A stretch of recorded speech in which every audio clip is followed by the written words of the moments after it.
Now, the overinhibition, why do I worry about it that at all?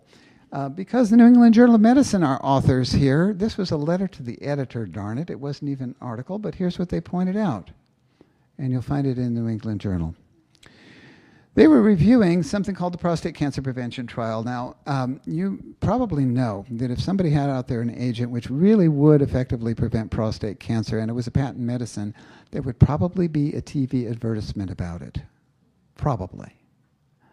So, the prostate cancer prevention trial was early 2000s. 18,000 guys, PSA of less than 3. Finasteride versus placebo. Well, let's see, did I go too far with this? No, I didn't. In the finasteride group, there were only, quote unquote, 18.4% cancers. In the placebo group, there were 24.4% cancers. That's statistically significant. They had a big enough group. Oh my God, finasteride prevents prostate cancer. Why isn't it on television? Well, because 37% of the finasteride group had higher Gleason score, much more aggressive type cancers. And in the placebo group, it was 22.3%.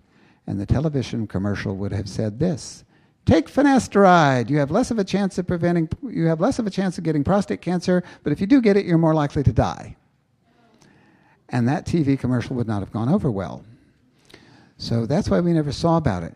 Now, there has been, I kid you not, somebody went back, probably funded by the drug company, and rejiggered all the statistics and said, oh, and put this in print, oh, that's not really the case. Every man should take finasteride anyway.